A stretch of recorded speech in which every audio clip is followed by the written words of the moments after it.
My girlfriend said, "If you cannot even get me water when I ask, you are not meeting the bare minimum," while she was actively texting her actual boyfriend. I spent $3,000 on our Miami trip last month. Turns out I was just her personal ATM while she played house with someone else. What I discovered next will make you never trust a needy girlfriend again. God. I am still shaking as I type this. It is 2 a.m. and I cannot sleep because my entire relationship was apparently a lie. I don't even know how to start this, but I need to get it out before I lose my mind. So, I have been dating Lauren for about 8 months. She is this sweet grad student in communications, lives with her parents in Maryland while I have got my own place in Arlington. I work as a junior consultant in DC, so yeah, I am tired a lot. But I genuinely care about this girl. Here is the thing. Lauren has always been what I had call emotionally needy. Like, she needs constant reassurance, constant little acts of service. At first, I thought it was sweet, you know. She would ask me to get her water when she was comfortable on the couch, wanted me to stand behind her while she brushed her teeth because it made her feel connected, needed FaceTime calls with the lights on because phone calls felt dismissive. Small stuff, but constant. The fights started getting ridiculous. We would argue because I was exhausted from work and didn't want to drive an extra 20 minutes to get her favorite coffee. She would get upset if I suggested a phone call instead of FaceTime when I was already in bed. Last month, she wanted me to help her pack for our Miami trip, and when I told her I was wiped out from work, she cried and said I didn't prioritize her. But here's what really got me questioning everything. I planned this incredible birthday trip for her to Miami. $3,000. Easy. The whole weekend, she seemed distracted, constantly on her phone. When I asked about it, she said family drama was stressing her out. 3 nights ago, we had another fight. She asked me to get her water while I was exhausted on the couch, and I said I am good, bro, you know, just being playful about it. She exploded, started crying, saying I was dismissive, that I wasn't even meeting the bare minimum of what a boyfriend should do. That is when something snapped. I started thinking, I plan elaborate trips, pay for everything, drive her around, do all these grand gestures, but apparently I am not meeting the bare minimum because I don't want to get water when I am exhausted. So yesterday morning, Lauren left her phone on my kitchen counter while she was in the shower. I am not proud of this, but something felt off, and I looked. The first thing I saw was a text thread with someone named study partner with a heart emoji next to it. The messages I read made my stomach drop through the floor. Cannot wait to see you tonight. Babe, Ryan's working late again. Perfect timing. I miss you so much. This weekend felt too short. I am scrolling through this thread. And it is like reading about a completely different relationship. She is calling him baby, talking about missing him, the timestamps. Jesus. The timestamps lined up with nights she told me she was too tired to hang out because of family stress. But wait, it gets worse. I kept scrolling, and there are messages from our Miami trip weekend. Our weekend. The one I spent $3,000 on. I keep thinking about you while I am here. Cannot wait to be back home with you instead. This feels so fake. I just want to be in your arms. I had to run to the bathroom and throw up. I am not even kidding. While I was planning surprise dinners and booking ocean view rooms, she was texting another guy about how fake it all felt. The shower was still running, so I kept looking. I found Instagram messages between them going back months. Months. They have been together this whole time. There are photos of them together at restaurants I recognize. Places she said she was going with girlfriends on nights I was working. One message thread from 3 weeks ago, right after our bathroom brushing fight, she sent him. Ryan's being difficult again, will not even stand with me while I get ready. At least you understand what I need. And his response, cannot wait until you dump the ATM guy. When she got out of the shower, I was sitting there with her phone in my hands. I couldn't even speak at first. I just held it up and said, Marcus. The look on her face.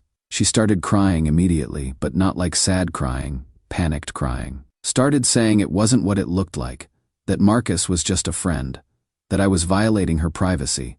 I told her to leave. She kept crying, saying I was overreacting, that she could explain everything. But what is to explain? I saw months of messages. I saw them calling each other baby while she was crying to me about not getting water. She finally left around midnight, texting me non-stop since then. Says she made a mistake, that I mean more to her, that she will cut contact with Marcus if I give her another chance. But Reddit. I cannot get that phrase out of my head. ATM guy. Is that really all I was? Someone to fund her real relationship while she got actual love somewhere else? Update 1. Hey Reddit. It has been 2 weeks since my original post about discovering my girlfriend Lauren was cheating with her study partner Marcus while using me as her personal ATM. I spent this past weekend going full detective mode, and holy shit, the rabbit hole goes so much deeper than I thought. I am honestly impressed with how calculated this whole operation was. This wasn't just cheating. This was a full business plan with me as the unwitting investor. So after Lauren left that night 2 weeks ago, she kept texting me constantly. Typical stuff. I made a mistake. I can explain everything. Marcus means nothing to me. You are the one I really love. The desperation was almost funny, considering she had been calling me ATM guy behind my back. But here is what really got me suspicious. She kept insisting we needed to talk in person, and that I would understand better if I just let her explain face to face. Something about that felt manipulative. Like she needed to be physically there to work her magic on me again. Instead of meeting her, I decided to investigate. And let me tell you, once you start pulling at threads, the whole sweater unravels fast. I started with Instagram. You know how when you are dating someone, you kind of avoid looking too hard at their social media because you trust them? Yeah.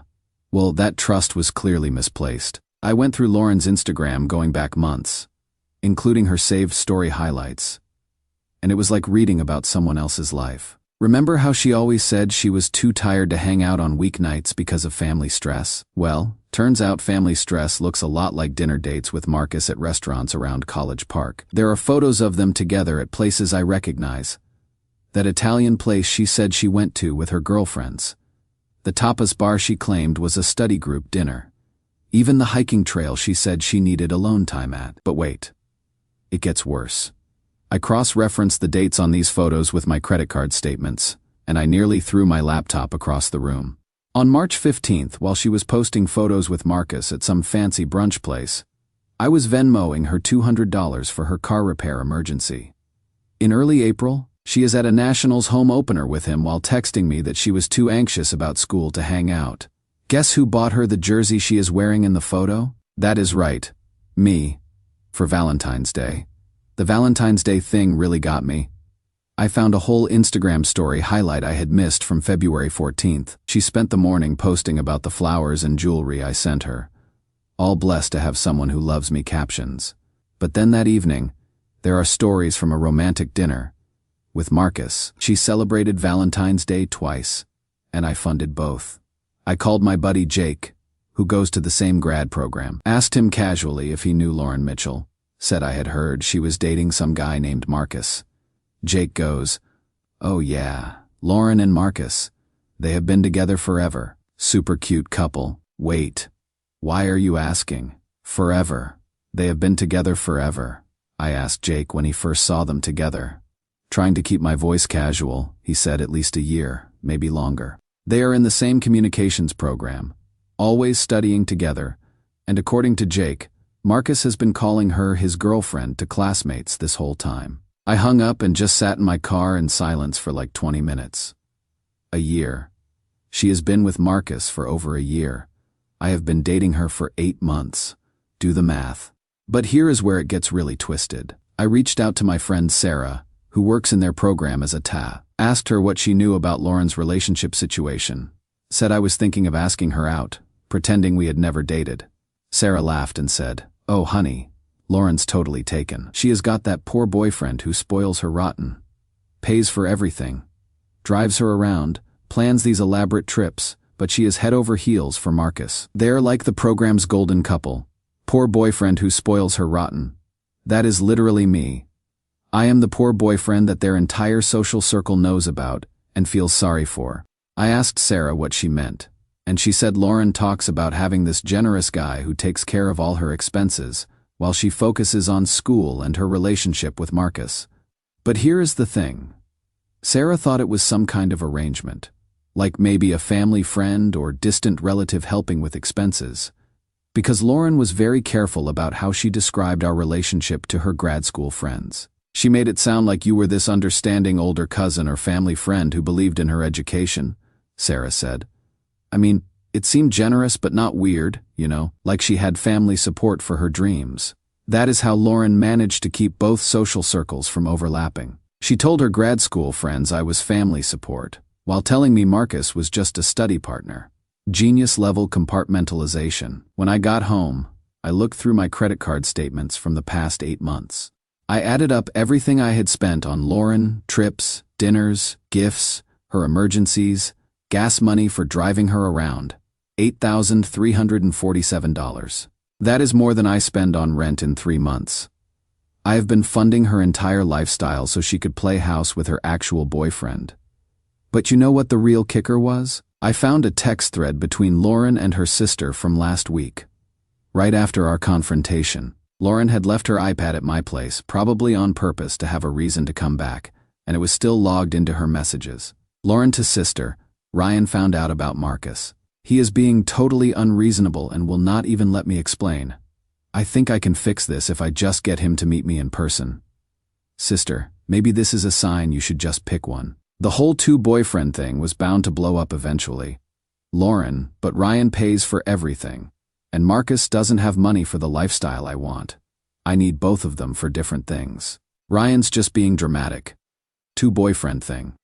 Her own sister knew this was her strategy. I am sitting here realizing that every single fight we had, every time she made me feel like I wasn't doing enough, every guilt trip about not meeting the bare minimum, it was all calculated. She needed me compliant and eager to prove myself so I wouldn't notice she was living a double life. I suspect those bathroom moments, the water requests, the constant FaceTime demands, they were all opportunities for her to coordinate with Marcus while keeping me busy proving my devotion, testing my boundaries while coordinating with her real boyfriend.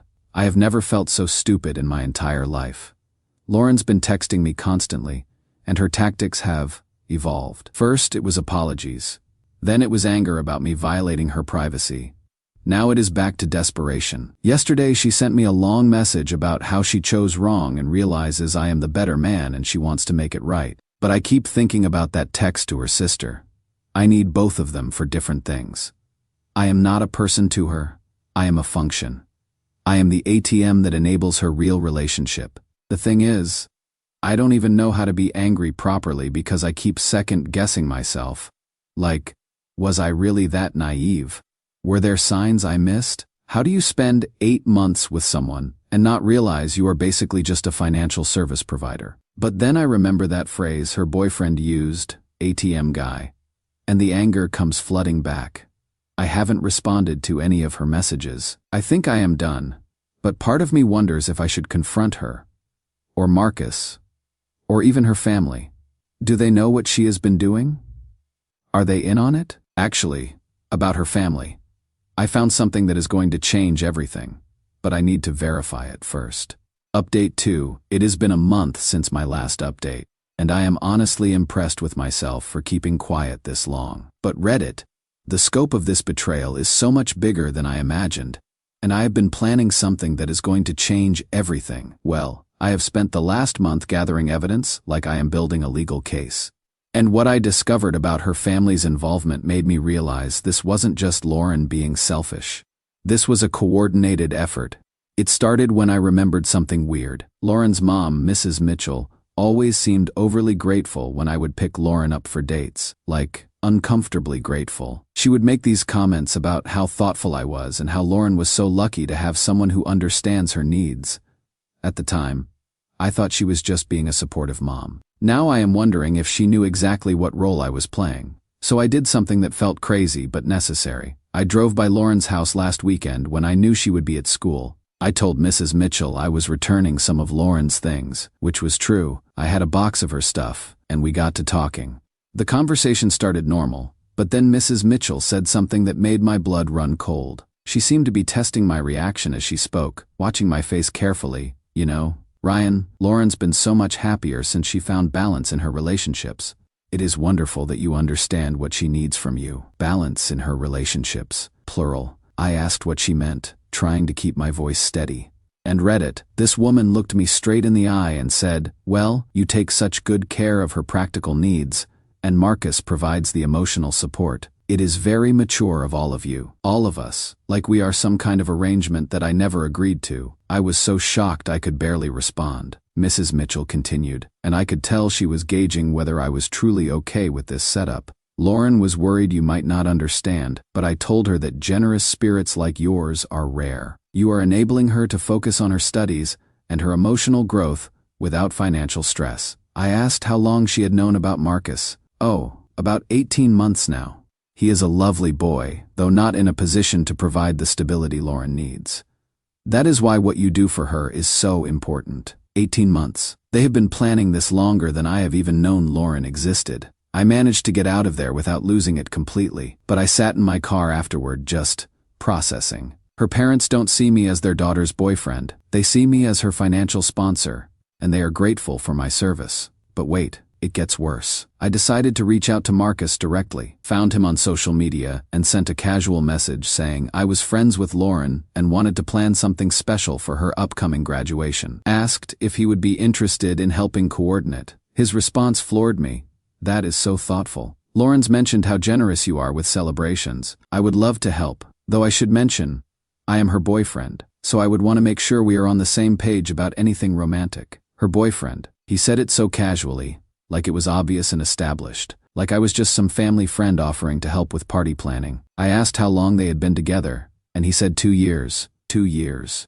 She started dating me 8 months into their relationship, and he has no idea I think I am her boyfriend too. We kept chatting, and I learned so much about their relationship that I felt sick. They are planning to move in together after graduation. He has been apartment hunting for them. They have talked about marriage. She has told him she loves him and wants to build a life together. Meanwhile, she has been telling me the same things. But here is the most twisted part. Marcus mentioned how understanding I am about Lauren's need for security and stability. Apparently, Lauren told him I am like a big brother figure who helps family friends with education expenses. She has convinced him that I am completely aware this is a mentorship arrangement, not a romantic one.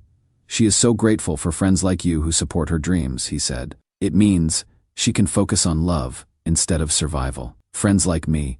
She had him believing I was some kind of educational patron who knew exactly what I was funding. At this point, I realized that confronting them individually wasn't going to work. They have all convinced themselves that this is some beautiful, mature arrangement where everyone knows their role. But I never agreed to be anyone's financial provider while they built a life together. So I have been planning something bigger. Lauren's graduation party is next weekend. It is being held at her parents' house, and she has invited both social circles, her family, her grad school friends, and the friends she has made through me. Mrs. Mitchell specifically asked me to help coordinate because I am so generous with celebrations. I have prepared a presentation, not joking, a full PowerPoint presentation with evidence, timestamps, screenshots, and financial records. I am calling it the full story, Understanding Lauren's Support Network. I have documented everything. The $8,347 in expenses I covered, screenshots of her texts with Marcus calling me ATM guy, photos of them together on dates I funded, text threads with her sister about managing 2 boyfriends, even the conversation with her mother about their mature arrangement. The presentation ends with a simple question. Did everyone here know about this arrangement except me? I am planning to present it right after the toasts, when everyone's gathered and paying attention. I figure if they all think this is such a healthy, mature situation, they will not mind discussing it openly. My friend Jake, the one who innocently confirmed Lauren and Marcus's relationship, is helping me set up the technical stuff. I told him I was making a surprise appreciation video for Lauren's graduation, which isn't technically a lie. Part of me wonders if I am going too far, but then I remember sitting in that car outside her house, realizing that her own mother sees me as hired help. I remember Marcus casually calling himself her boyfriend while talking about how generous I am. I remember Lauren texting her sister about needing both of us for different things. I was never a person in this equation. I was a resource. The party is Saturday. Lauren's been texting me all week about how excited she is that I am coming, how much my support means to her, how she hopes we can work things out after graduation when she has more time to focus on our relationship. She still thinks she can manage this. She still thinks I am going to keep playing my assigned role while she builds a life with Marcus. She has no idea what is coming. I will update everyone on Sunday with how it goes. This is either going to be the most satisfying moment of my life or the most humiliating. But either way, I am done being the secret sugar daddy in someone else's love story. Thank you for all the support. Some people are saying this is too much, but I have been funding another man's relationship for 8 months without knowing it. If they think it is such a great arrangement, they shouldn't mind discussing it publicly. Final update. So it has been 2 months since the graduation party confrontation, and I have to say, I have never felt more clear about what I will and will not accept in relationships. Here is exactly how everything went down. Saturday arrived, and I was surprisingly calm. I had rehearsed what I wanted to say, had all my evidence organized, and honestly felt more confident than I had in months. It is amazing how clarity can replace anxiety once you stop making excuses for people who don't respect you. The party was at the Mitchell house. About 40 people, family, grad school friends, and people from both social circles. Marcus was there with his arm around Lauren, and seeing them together actually made me feel better about what I was planning. Lauren came up to me early, all smiles. "Ryan, I am so glad you came. This means everything to me," she whispered. "I know things have been weird, but after graduation, I will have so much more time to focus on us." While her actual boyfriend was 10 feet away being introduced as Lauren's partner. The toast started around 7 p.m. Her dad spoke. Friends shared memories. Then Mrs. Mitchell asked if anyone else wanted to say something. That is when I stood up. I would love to share something. I have put together a presentation about Lauren's support network during grad school. Everyone here contributed to her success in different ways. Lauren looked confused but pleased. Marcus smiled and gave me a thumbs up. Mrs. Mitchell started clapping. Jake helped me connect my laptop to their television. First slide, the full story. Understanding Lauren's support network. I started by thanking everyone and acknowledging graduation was a big achievement. Everyone was nodding along. Then slide 2. Let's start with the financial support. $8,347 total. Miami trip, $3,000. Restaurant bills, $1,447.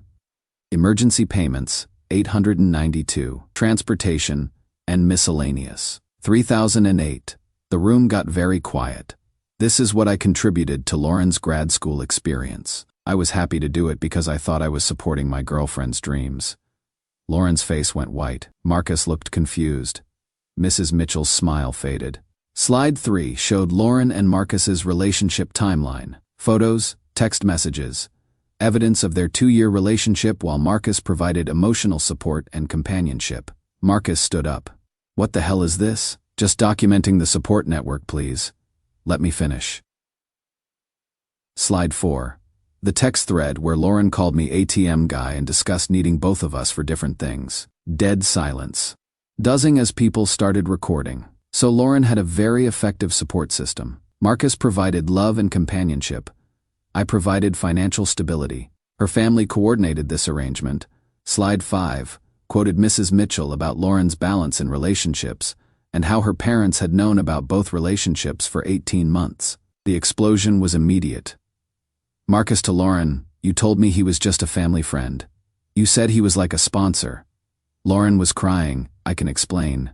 This isn't what it looks like." Her dad, "Turn that off right now." Slide 6. Did everyone here know about this arrangement except me? Because if this was really such a healthy, mature situation, why was I the only one who didn't know what role I was playing? Marcus stormed out immediately, telling Lauren exactly what he thought of her manipulation. Several grad school friends followed him, apologizing to me on their way out. They would all assumed I was aware and had chosen to be a financial supporter. Lauren's family was mortified. Lauren alternated between crying and screaming at me for humiliating her publicly. But here is what validated everything. Not a single person defended the arrangement once it was laid out clearly. Because it wasn't fine, and deep down, everyone knew it. I packed up my laptop and left. Lauren followed me to my car, hysterical, saying I was ruining her life. I looked at her and said, "Lauren, I spent 8 months thinking I was your boyfriend, while you planned a future with someone else. You called me an ATM behind my back while crying about not getting water. Your family knew I was being deceived. What exactly am I supposed to forgive you for? She didn't have an answer. Marcus broke up with her that night and blocked her on everything. Within a week, word had spread through both social circles. Lauren tried controlling the narrative, but the evidence spoke for itself. 2 months later, I am in a completely different headspace. I have been going to therapy, reconnected with neglected friends, and started dating again with much clearer boundaries. Most importantly, I learned to trust my gut. All those fights about not meeting the bare minimum while I was spending thousands.